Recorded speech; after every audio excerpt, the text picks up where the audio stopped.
So ayan guys, nilalakad ko lang guys pag nauwi na ako ng galing trabaho kasi pang closing kasi ako. Kaya yun, wala nang bus. So nilalakad ko na lang guys, nadaan ako nga pala yan dyan yung clock tower guys. clock tower guys. Yan. Yan ako nadaan minsan.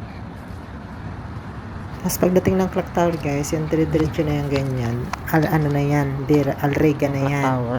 Yung Alrega guys is marami talaga, lahat yan, maraming Pilipino dyan guys na nakatira.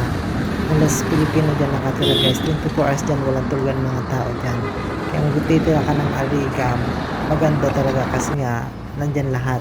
Nandyan yung lahat ng mga Pinoy restaurant, lahat. Tambayan din, alam mo naman naghanap ng jowa. So ayan guys, Riga na to guys, panlawak ng Riga dito, ang daming tao yan. Lalo na kapag ano yung madaling araw, marami pa rin tao dyan. Dito ganawa walang tao dyan guys.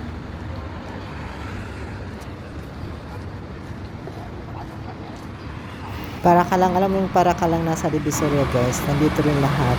Dito para ka na rin nasa Pilipinas kasi nandito rin yung mga tugtugog. Yung mga pagkain din nasa Pinas, meron din dito guys sa Alriga. Halos lahat ng pagkain Pinoy foods meron dito. Kaya mga tao din dyan, tambayan talaga ng tao dyan. Halos lahat ng nationality tambayan talaga yan sa Alriga.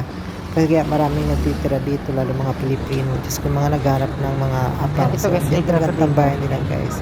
Tsaka dito guys, kahit lalabas ka lang, kahit di ka na magluto, ang dami mga bibiling pagkain na mga Pilipino foods. Meron sila dito mga isaw-isaw, lahat nandito talaga. Maraming Pilipino foods dito pwedeng kainin.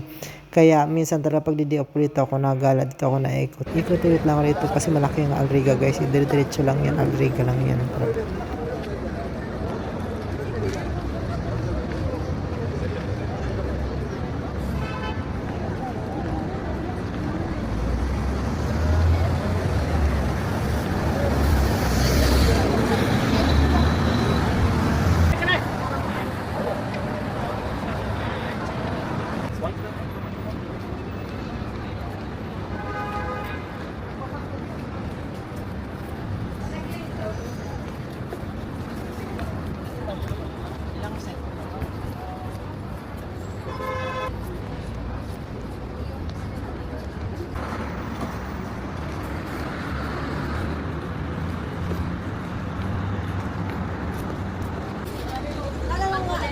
Mama. Yan, ito guys, Riga to dito lahat. Malaking Riga.